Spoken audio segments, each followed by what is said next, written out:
பல கட்சிகள் பயப்படும் ஒரு அரசியல் தலைவர் திரு அண்ணாமலை அவர்கள்.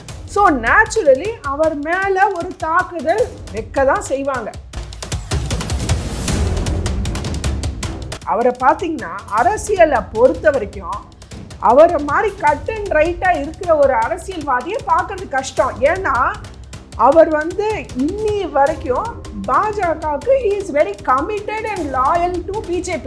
அண்ணாமலை அவர்கள் இந்த மாதிரி அவங்கள ஒதுக்குறாங்க, அவங்கள இம்பார்ட்டன்ஸ் கொடுக்கல இப்படிலாம். அதாவது இன்னைக்கு அப்படிதானே தெரியுது. அதனால தானே சாதாரண ஒரு சாமானிய மக்கள் பார்க்குறவங்களுக்கும் தெரியும்ல.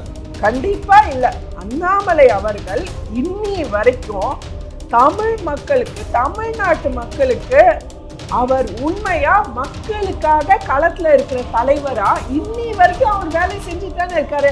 அதாவது நம்ம முதலமைச்சர் ட்வீட் போடுறதுக்கு முன்னாடி அண்ணாமலை அவர்களோட ட்வீட் வந்துடும். அந்த அளவுக்கு ஒரு விஷயத்துலயும் அவர் ஆக்டிவா களத்துல இருக்காரு. அவர் பதவிக்காக இல்லைங்க, அவரை மாதிரி அதாவது தமிழக அரசியலின் சிங்கம், தமிழக அரசியலின் சிங்கம், ரியல் சிங்கம் இன்னைக்கு அண்ணாமலை அவர்கள். இப்போ எஸ்ஐஆர் பொறுத்து எதிர்ப்பு ரொம்ப அதிகமாகிட்டு இருக்கு. இப்போ அடுத்து ஒரு அனைத்து கட்சி மாநாடும் போட போறாங்க. உங்களுடைய கருத்து என்ன? இதுக்கான எதிர்ப்புக்கான கருத்து? ஒரே ஒரு குடும்பத்துல வந்ததுனால மட்டுமே அந்த முதல்வர் நாட்காலியை பத்தி யோசிக்க முடியும்ன்ற ஒரு கட்சியிலே கனிமொழி அவங்க ஜனநாயகத்தை பத்தி, ஏன் திமுகவில் உள்ளவங்க ஜனநாயகத்தை பத்தி பேசுறதுக்கான அருகதையே இல்லை யாருக்குமே. திமுகக்கு மரண பயம், தோல்வி பயம் வந்துடுச்சு. நீங்க வாக்கு திருத்தி பத்தி பேசுறீங்களா? இன்னைக்கு மக்களோட வாழ்வாதாரத்தை திருடிட்டீங்க, பெண்களோட மானத்தை திருடிட்டீங்க. தமிழ் பெண்ணின் மானம் நடுத்தெருல சந்தி சிரிக்குது. தமிழ் பெண்ணின் வாழ்க்கை ஜோலி முடிஞ்சுது இந்த திமுகவோட கொடுங்கோல் ஆட்சியில. இதுக்கு அப்பா ஸ்டாலின் அவர்கள் என்ன பதில் சொல்ல போறான்னு நான் கேட்கிறேன். அப்பா ஸ்டாலினோட பதில் என்ன? சட்ட ஒழுங்குக்கு என்னதான் செய்ய முடியும்? ஏன்னா எங்க நடந்தாலுமே திமுக அரசை பத்தி ஒரு குறை வருது. போலீஸும் அவங்களுடைய வேலை செஞ்சுட்டு தான் இருக்காங்க. ஆனா இவங்க மேல ஒரு தப்பான ஒரு அபிப்பிராயம் இருக்கு. இன்னைக்கு இதுக்கு தான் சேஃப்டிக்கு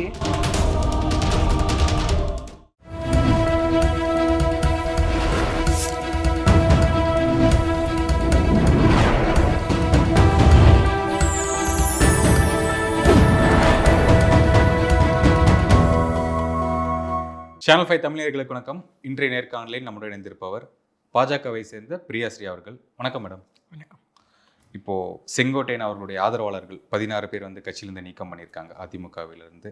செங்கோட்டையன் அவர்கள், OPS டிவி இவர்கள் பண்ற சில சம்பவத்துக்கு எல்லாமே ஒரு காரணம் பின்னாடி அண்ணாமலை இருக்காரு இப்படிங்கிற மாதிரி விஷயங்கள் வதந்திகள் எல்லாமே சமூக வலைதளங்களை பார்த்துட்டு இருக்கோம். நிறைய பேருடைய பேச்சுகளும் வந்துட்டு இருக்கு. இதை பத்தி உங்களுக்கு கருத்து என்ன? அதாவது இன்னைக்கு அரசியல் களம், தேர்தல் களம் சூடு பிடிச்சிட்டு இருக்கு. தேர்தலுக்கு 6 மாசமே இருக்க நேரத்தில் இன்னைக்கு தேர்தல் களம் சூடு பிடிக்கிறத இந்த மாதிரி விமர்சனங்கள்ல நம்ம நல்லாவே பார்க்கலாம். ஏன்னா இன்னைக்கு பல கட்சிகள் பயப்படும் ஒரு அரசியல் தலைவர் திரு அண்ணாமலை அவர்கள். ஸோ நேச்சுரலி அவர் மேல ஒரு தாக்குதல் வைக்க தான் செய்வாங்க. ஒருத்தர் தும்பினாலும் சரி, திரும்பினாலும் சரி, இதுக்கு அண்ணாமலை அவர்கள் தான் காரணம்ன்றத ஒரு காமெடியான ஒரு வாக்குவாதம், அதே மாதிரி ஒரு காமெடியான ஒரு விமர்சனம் தான் இது. ஏன்னா திரு அண்ணாமலை அவர்கள் கண்டிப்பா இவங்களெல்லாம் சந்திச்சிருக்காரு. இவர்களோட ஒரு நல்ல நட்புல உள்ள ஒரு அரசியல் தலைவர் தான் அவரு. அந்த மாதிரி ஏன்னா அவர் அரசியல் களத்துல எல்லாரோடையும் ஒரு கண்ணியத்தோடையும் ஒரு நல்ல ஒரு முறையிலையும் இருக்கணும்னு நினைக்கக்கூடிய ஒரு தலைவர். ஆனால அவரோட பர்சனல் இதை இதில் மிக்ஸ் பண்ணக்கூடாது. அவரை பார்த்தீங்கன்னா அரசியலை பொறுத்த வரைக்கும் அவரை மாதிரி கட் அண்ட் ரைட்டாக இருக்கிற ஒரு அரசியல்வாதியை பார்க்கறது கஷ்டம். ஏன்னா அவர் இன்னி வரைக்கும் பாஜகவுக்கு he is very committed and loyal to BJP. So he knows what he is doing. ஒரு political leader who is very adept and very apt and knows what he is doing. அப்படிப்பட்ட ஒரு தலைவர் இன்னைக்கு அண்ணாமலை அவர்கள், who walks the talk. ஒன்று சொல்லிட்டு பின்னாடி ஒன்று செய்கிற தலைவர் இல்லை. ஸோ இன்னைக்கு அவர் இவ்வளோ தூரம் அவர் இன்னைக்கு பாஜகவுக்கு கமிட்டடாக இருக்காருன்னா அவரே ஓப்பனாக சொல்கிறாரு, இன்னைக்கு மோடிஜியால் தான், அவர் மேலே இருக்கிற மரியாதையால் தான் நான் பாஜகவில் இன்னும் நான் ஒரு ஆக்டிவ் தொண்டனா செயல்பட்டு இருக்கேன்றத அவரே ஓப்பனாக பேசுகிறாரு. ஓகே, இப்போ நீங்கள் சொல்லியிருந்தீங்க அவரை பார்த்து சில தலைவர்கள் பயப்படுறாங்க, மூத்த தலைவர்கள்னு சொன்னீங்க. யார் அது அப்படின்னு மென்ஷன் பண்ணலாமா? அப்படி களத்தில் இருந்த மாதிரி தெரியலையே, அதனால கேட்குறேன். அப்படி இருக்கா? கண்டிப்பா. ஏன்னா இன்னைக்கு பார்த்தோம்னா திமுகவுக்கு இந்த 4.5 வருஷ ஆட்சியில் அவங்க ஆட்சியே முடிய போகிற காலம், ஏன் திமுகவே தமிழ்நாட்டை விட்டு முடிய போகிற காலம் வந்தாச்சு இன்னும் 6 மாசத்துல. திமுகவோட இந்த ஆட்சியோட சாதனைகள் என்னன்னா எல்லாம் சோதனைகள் தான் முடிஞ்சிருக்கு. இப்போ இந்த கோயம்புத்தூர் பாலியல் வன்கொடுமை வழக்கு மிகப்பெரிய ஹைலைட். ஸோ ஒரு தமிழ்நாட்டை தலைகுனி வைக்க மாட்டேன்னு சொல்லிட்டு ஒரு விஷயத்தையும் தமிழ்நாட்டில் இல்லை, இந்தியாவில் ஏன் இன்டர்நேஷ்னல் லெவலில் ஹைலைட் ஆகிட்டு இருக்கு இன்னைக்கு தமிழ்நாடு தலை குனிஞ்சு. ஸோ அந்த அளவுக்கு இவங்களோட எல்லா சோதனைகளும் இன்னைக்கு திமுகவுக்கு இப்போ தேர்தல் நெருங்கவும் என்ன செய்யறது அவங்களோட. அதாவது திரு மு.க. ஸ்டாலின் அவர்கள், நம்ம ஜோக்கர் முதலமைச்சர், கொஞ்ச நாள் முன்னாடி சொல்றாரு, எனக்கு அதாவது நம்ம பண்ண 4.5 வருஷ சாதனைகளால் தான் நம்ம தொண்டர்கள் வீடு வீடா போய் நம்ம திமுக சாதனைகளை சொல்லி ஓட்டு கேட்க தைரியமா முடியுதுன்னு பேசுறாரு பிரஸ் மீட்ல. அதாவது இந்த 4.5 வருஷ சோதனைகளை மக்கள் துரத்தி அடிச்சிருவாங்க. திமுக ஓட்டு கேட்க வந்துச்சுன்னா மக்கள் துரத்தி அடிச்சிருவாங்க. அப்படி ஒரு சமூகத்தினருக்கும் அவங்க பண்ண கொடுமைகள் ஏராளம். ஸோ இன்னைக்கு திமுகவுக்கு தேர்தல் நெருங்கவும் தன்னோட சாதனைகள் என்னன்னு சொல்லிட்டு வாக்கு கேட்கறது, என்னன்னு சொல்லிட்டு மக்களை திரட்டுறது, அது அவங்களுக்கு ஃபுல் ஜீரோ. ஸோ என்ன பண்றது, ஒரு பி டீமை ரெடி பண்ணியிருக்காங்க. அதுதான் இவங்க செங்கோட்டையன், இவங்க ஓபிஎஸ், சசிகலா, இவங்கெல்லாம் டிடிவி தினகரன் அவர்கள்லாம். ஸோ இதை எடப்பாடியாரும் ஒரு பிரஸ் மீட்ல ரீசெண்டா சொல்லிட்டாரு அவங்க பி டீம்னு. ஸோ இது நல்லாவே தெரியுது அவங்க பி டீம். கண்டிப்பா. ஏன்னா திமுகவுக்கு டைரக்டா அவங்க சாதனைகள்னு சொல்றதுக்கு ஒன்றும் இல்லை. அப்புறம் எதிர்கட்சி அவங்க என்ன நினைச்சாங்க, அதிமுக பாஜக கூட்டணி ஃபார்ம் பண்ணோன்னு என்ன நினைச்சாங்க, அமித்ஷாஜி இது பொருந்தா கூட்டணி அப்படின்னு சொல்லிட்டே இருந்தாங்க. கண்டிப்பா கூட்டணி உடையும்னு நினைச்சாங்க. ஆனா கூட்டணி ஸ்ட்ராங்கா களத்துல இறங்கி வேலை பார்த்துட்டு இருக்கோம் விறுவிறுப்பா. அது அவங்களுக்கு பொறுக்கல, வயிற்றுச்சல். அப்போ என்ன செய்ய, அடுத்து இவங்க தான் டைரக்டாவே யோசிக்க மாட்டேங்காங்களே, எப்பவுமே மற்றவங்களை எப்படி கவுத்துறது அதுதானே அவங்க வேலையே. ஸோ அடுத்து ஒரு பி டீமை ரெடி பண்ணி இப்போ களத்தில் இறக்கியிருக்காங்க.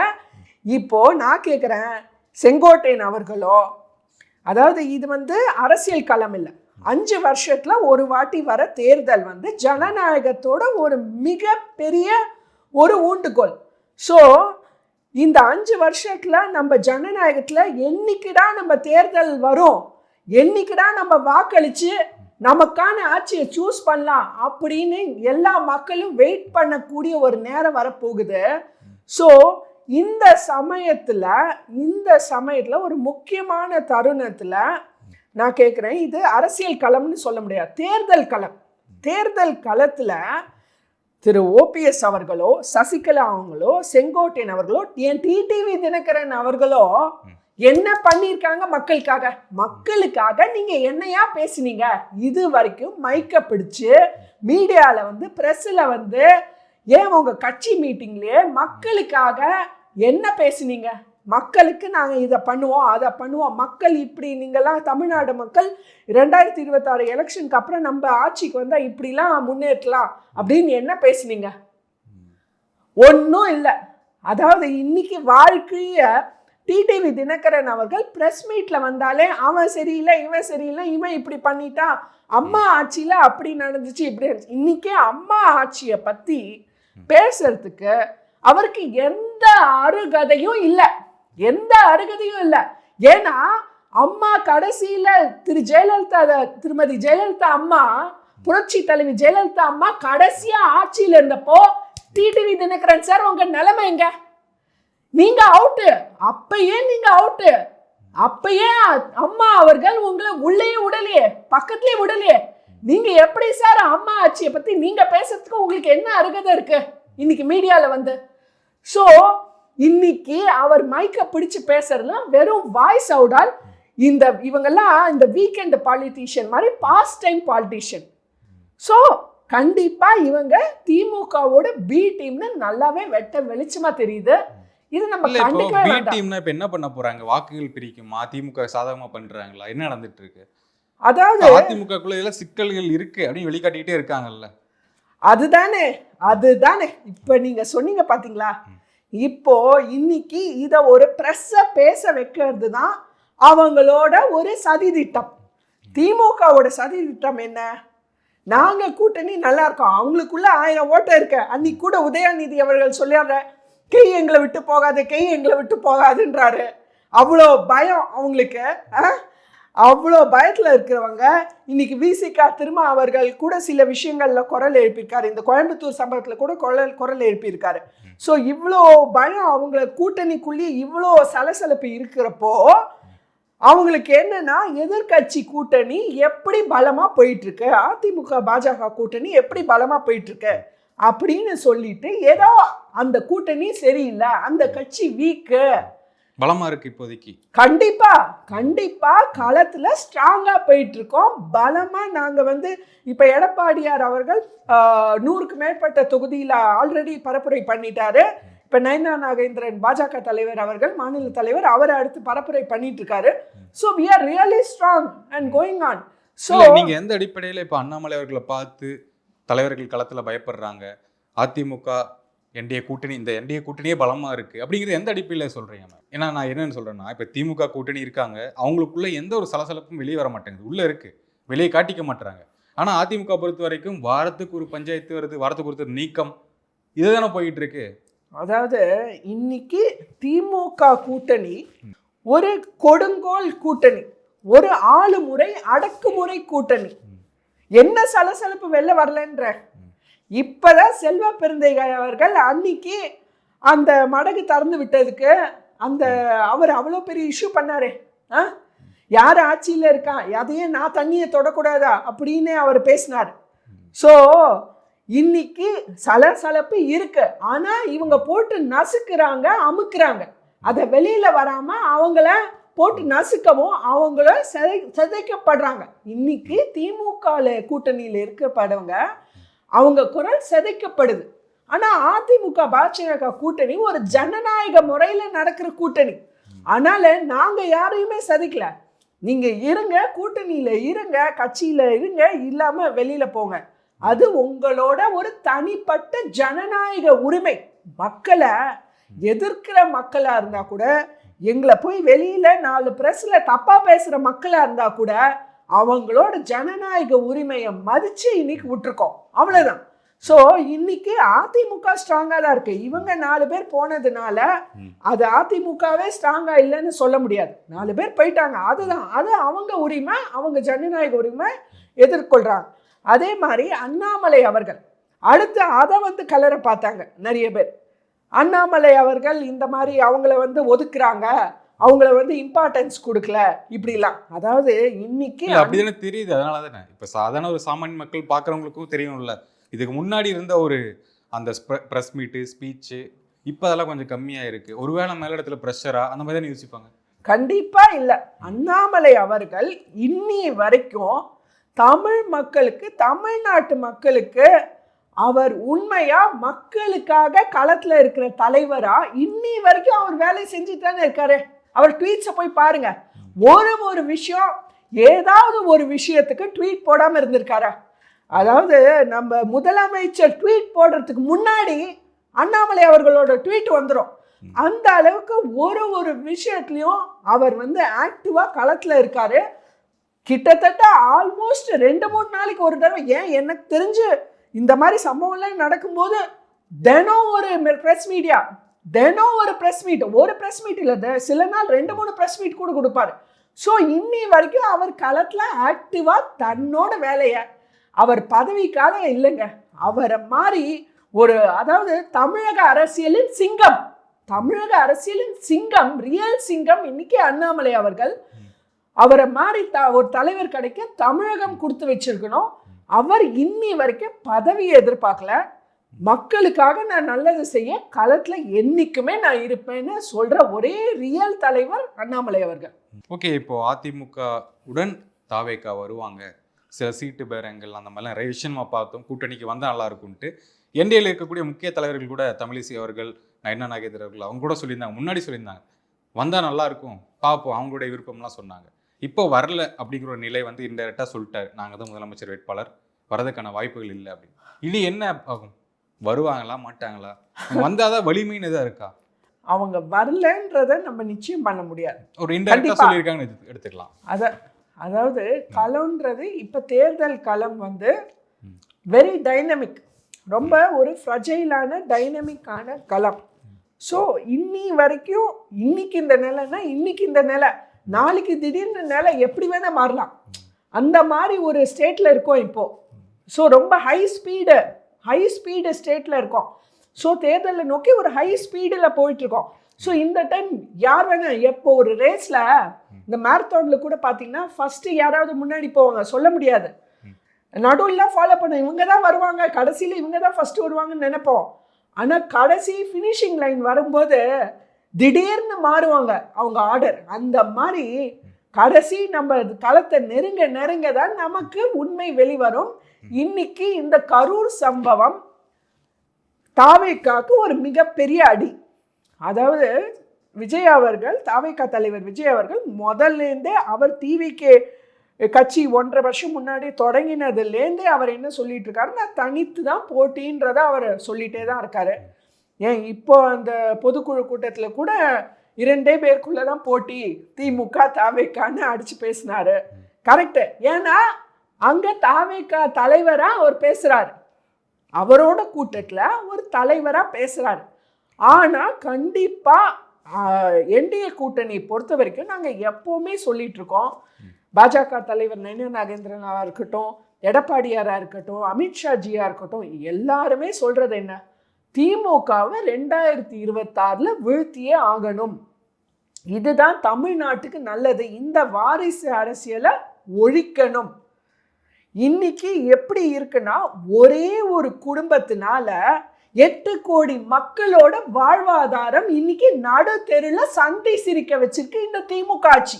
ஸோ இன்னைக்கு திமுக ஒரு கட்சியே இல்லை, வெறும் ஒரு குடும்ப அரசியல். இவங்க குடும்ப அவியல், இவங்க தமிழிசை சவுந்தரராஜன் சொல்ற மாதிரி குடும்ப அவியல்.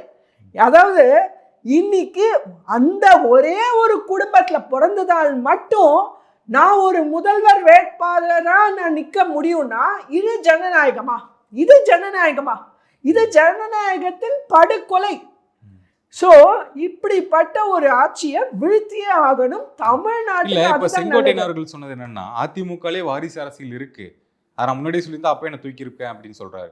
இப்போ இங்கே நடக்கும்போது இங்கே நடக்க பிரச்சனை இல்லைல்ல, அதுவும் அங்கே நடக்குது, அதிமுக நடக்குது இல்லை வாரிசு அரசியல் அப்படின்னு கொண்டு வர்றாரு ஒரு மூத்த அமைச்சர், அதாவது முன்னாள் அமைச்சர்.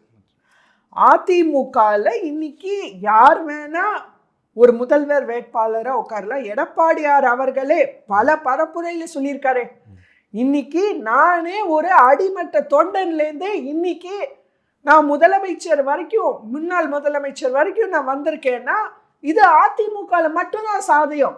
இது திமுகவில் எண்ணி கூட பார்க்க முடியாது. ஏன் இன்னைக்கு துரைமுருகன் அவர்கள் பாவம், அவர் வாழ்க்கையே முடிஞ்சு போச்சு இப்போ. ஸோ இன்னி வரைக்கும் அவர் திமுகவுக்கு உழைச்சு தன் வாழ்க்கையை அர்ப்பணிச்சு என்ன பிரயோஜனம்?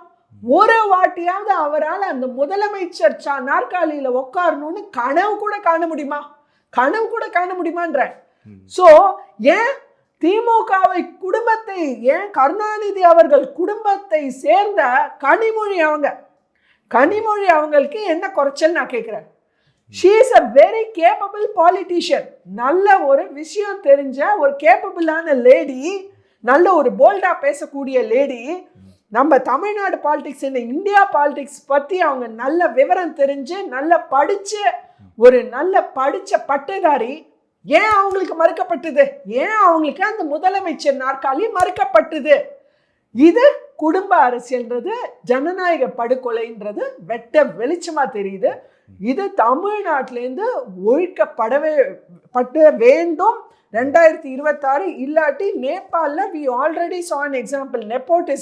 நெப்போட்டிசம் வன்முறை எப்படி வெடிச்சுதுன்னு நம்ம பார்த்தோம் இந்த குடும்ப அரசியல்னால. ஸோ இந்த 2026 இதுக்கு ஒரு தீர்வு வந்தே ஆகணும். அப்போ திமுகவை எதிர்க்கிறவங்க எல்லாம் ஒன்னா சேர்றது தான் இது ஒரு தேர்தல் வியூகம். இந்த ஒன்னா சேர்றது தான் திமுகவை வீழ்த்தணும்னா மற்றவங்க எல்லாரும் ஒன்னா சேர்ந்தாதான் திமுகவை வீழ்த்தி தமிழ்நாட்டை விட்டு எரிய முடியும். இது தமிழ்நாட்டு மக்களுக்காக ஒரு கட்சி தலைவரும் யோசிச்சே ஆகணும். ஓகே மேம், இப்போ எஸ்ஐஆர் பொறுத்து எதிர்ப்பு ரொம்ப அதிகமாகிட்டு இருக்கு. இப்போ அடுத்து ஒரு அனைத்து கட்சி மாநாடும் போட போறாங்க கேள்விப்பட்டோம். உங்களுடைய கருத்து என்ன? இதுக்கான எதிர்ப்புக்கான கருத்து என்ன? திமுகக்கு 3 எழுத்து கண்டம். சிபிஐனா கண்டம், அந்த சார்னா கண்டம், இந்த எஸ்ஐஆர்னா கண்டம். ஸோ இன்னைக்கு முதல்வர் ஸ்டாலின் அவர்கள் கூட ஒரு கல்யாண மேடையில் பேசியிருக்காரு. எஸ்ஐஆர்ன்ற ஒரு சீர்திருத்தம், அதாவது பீகாரில் வாக்கு திருட்டு மாதிரி இங்கே கொண்டு வராங்க. இதுக்காக நாங்கள் உச்ச நீதிமன்றத்தை நாடி இருக்கோன்னு. அடுத்து கனிமொழி அவங்க பேசியிருக்காங்க இன்னைக்கு கூட ப்ரெஸ் மீட்டில், எஸ்ஐஆர் ஒரு ஜனநாயக படுகொலை. நான் கேட்குறேன், ஒரே ஒரு குடும்பத்தில் வந்ததுனால மட்டுமே அந்த முதல்வர் நாட்காலியை பற்றி யோசிக்க முடியுன்ற ஒரு கட்சியிலேருந்து வந்துட்டு கனிமொழி அவங்க ஜனநாயகத்தை பற்றி, ஏன் திமுகவில் உள்ளவங்க ஜனநாயகத்தை பற்றி பேசுறதுக்கான அருகதையே இல்லை யாருக்குமே. ஸோ இன்னைக்கு எஸ்ஐஆர்ன்றது ஒரு ஜனநாயகத்தை காப்பாற்றக்கூடிய விஷயம். இன்னைக்கு உச்ச நீதிமன்றத்தில் இவங்களோட ஆர்குமெண்ட் என்ன ஆர்குமெண்ட் வச்சிருக்காங்கன்னு நான் கேட்குறேன். எஸ்ஐஆரை எதிர்த்து என்ன ஆர்குமெண்ட் வச்சிருக்கீங்க? அதாவது அவங்களோட ஆர்குமெண்ட் ஒத்த ஆர்குமெண்ட் என்னன்னா, தேர்தலுக்கு முன்னாடி ஏன் பண்றீங்க? ஜெயலலிதா அம்மா அவர்கள் சொன்ன மாதிரி, புரட்சி தலைவி ஜெயலலிதா அம்மா சொன்னாங்க, திமுகக்கு மரண பயம் தோல்வி பயம் வந்துடுச்சு. ஸோ அந்த பயத்துல பேசுறாங்க, பெதறாங்க. ஸோ இன்னைக்கு நயினா நாகேந்திரன் அவர்கள் சொல்றாரு, ஸ்டாலின் அவர்களின் கொளத்தூர் தொகுதியிலேயே 9,000 வாக்குகள் கேள்விக்குறியா இருக்கு. அதாவது ஒன்று மாண்டிருப்பாங்க, இல்லை இடம் பயந்திருப்பாங்க, இந்த மாதிரி இல்லை டபுள் இடத்துல அவங்களுக்கு வாக்கு இருக்கும், ஓட்டிங் லிஸ்டில் இருப்பாங்க. ஸோ இந்த மாதிரி கிட்டத்தட்ட 9, ஏன் எடப்பாடியார் அவர்கள் ப்ரெஸ் மீட்டில் சொன்னார் ஃபியூ டேஸ் பேக், எடப்பாடி தொகுதியிலே 15,000 வாக்குகள் இன்னைக்கு கேள்விக்குறியா இருக்குன்னு. ஸோ இதெல்லாம் எப்படி வரும்ன்ற? இது எஸ்ஐஆர்ன்றது இந்தியா முழுக்க 12 மாநிலத்தில் பண்ணுறாங்க, தமிழ்நாட்டில் மட்டும் இல்லை. அதுவும் இன்னைக்கு இது 10வது தடவை எஸ்ஐஆர் நடக்குது நம்ம இண்டிபெண்டன்ஸ்லேருந்து. லாஸ்ட்டாக 2005 பண்ணாங்க. அடுத்து அதாவது மக்களோட ஜனநாயகத்தை காப்பாற்றக்கூடிய விஷயம் இன்னைக்கு திமுகக்கு வயத்தெரிச்சல், மரண பயம் வந்துடுச்சு. அதில் வேற ஸ்டாலின் அவர்கள் சொல்றாரு இது ஒரு வாக்கு திருட்டுன்னு. நான் கேட்குறேன், இன்னைக்கு ஒரே ஒரு குடும்பத்தில் பிறந்ததால மட்டும் நீங்கள் முதலமைச்சர் நாற்காலியில் வந்துட்டு நீங்கள் வாக்கு திருட்டு பற்றி பேசுகிறீங்களா சார்? நீங்கள் வாக்கு திருட்டு பற்றி பேசுகிறீங்களா? இன்னைக்கு மக்களோட வாழ்வாதாரத்தை திருடிட்டீங்க, பெண்களோட மானத்தை திருடிட்டீங்க, பட்டியலினத்தாரோட வாழ்வாதாரத்தை திருடி அவங்க நடுத்தெருக்கு அனுப்பிச்சிட்டீங்க. இன்னைக்கு அரசு பணியாளர்களோட பணி நியமனத்தை திருடிட்டீங்க. இவ்வளோ திருட்டுத்தனம் பண்ணுங்க நீங்க. ஏன் இப்போ 888 கோடி நேரு அவர்கள் மக்களோட அரசு வேலைக்கான கனவுகளை திருடிட்டீங்க. ஸோ ஆக மொத்தம் தமிழனின் மானத்தையும் வாழ்வாதாரத்தையும் திருடின நீங்க வாக்கு திருட்டை பத்தி பேசலாமா சார்? ஸோ இது மொத்தமா ஜெயலலிதா அம்மா கரெக்டா நச்சுன்னு சொன்ன மாதிரி திமுகக்கு மரண பயம். இப்போ சட்ட ஒழுங்கு பிரச்சனைகள் பத்தி தொடர்ந்து பேசிட்டு தான் இருக்கும். 2 நாட்கள் முன்னாடி கோயம்புத்தூர்ல, இன்னைக்கு சென்னையில் ஒரு விஷயம் நடந்திருக்கு. ஒரு பெண்ணை கிட்னாப் பண்ணியிருக்காங்க, கடத்தியிருக்காங்க. அப்படிங்கிறது சட்ட ஒழுங்குக்கு என்னதான் செய்ய முடியும்? ஏன்னா எங்கே நடந்தாலுமே திமுக அரசை பற்றி ஒரு குறை வருது. போலீஸும் அவங்களுடைய வேலை செஞ்சுட்டு தான் இருக்காங்க. ஆனால் இவங்க மேலே ஒரு தப்பான ஒரு அபிப்பிராயம் இருக்குல்ல. இன்னைக்கு இதுக்கு தான் சேஃப்டிக்கு நான் இது கொண்டு வந்திருக்கேன். ஏன்னா இன்னைக்கு தமிழ் பெண்கள், நம்ம முத்துவேல் கருணாநிதி ஸ்டாலின் அவர்கள் பார்த்தீங்கன்னா இன்டர்நேஷ்னல் டூர்லாம் போயிட்டு வந்து ட்ரம்ப்பை பார்த்து ரொம்ப இன்ஸ்பயர் ஆயிட்டாரு. அதனால இப்போ தமிழ் பெண்கள்லாம் தான் பாதுகாப்புக்காக கன்னு, கத்தி, கபடா எது வேணா நீங்கள் கேரி பண்ணிக்கோங்க அப்படின்னு. ஏன்னா நான் கேப்பபிள் இல்லை, எனக்கு உங்கள் மானத்தை காப்பாற்ற வக்கில்ல, நான் தோல்வி அடைஞ்சிட்டேன், அதனால் நீங்களே உங்கள் மானத்தை காப்பாற்றிக்கோங்க அப்படின்ற ஒரு கடைசியாக ஒரு உண்மையை ஒத்துட்டாரு அப்படின்னு நானும் நினைக்கிறேன். அவரும் சொல்லுவார். ஆனால் இந்த கேடு கெட்ட ஆட்சியில் என்ன என்ன எதிர்பார்க்க முடியும்? இன்னைக்கு தமிழ் பெண்ணின் மானம் நடுத்தெருவில் சந்தி சிரிக்குது. தமிழ் பெண்ணின் வாழ்க்கை ஜோலி முடிஞ்சது இந்த திமுகவோட கொடுங்கோல் ஆட்சியில. இதுக்கு அப்பா ஸ்டாலின் அவர்கள் என்ன பதில் சொல்ல போறான்னு நான் கேட்கிறேன். அப்பா ஸ்டாலினோட பதில் என்ன? அதாவது பாரதியார் கண்ட புதுமை பெண் போய் இன்னைக்கு பதுங்கின பெண்ணா ஆயிட்டோம் தமிழ் பெண்கள்.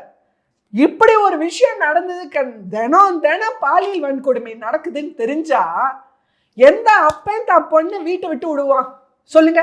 எந்த அப்பன் தான் பொண்ணை வீட்டை விட்டு வெளியில படிக்கவோ வேலை பார்க்கவோ அவங்க மேல முன்னேறதுக்கு எந்த அப்பன் தான் பொண்ணை வீட்டை விட்டு வெளில விடுவான்?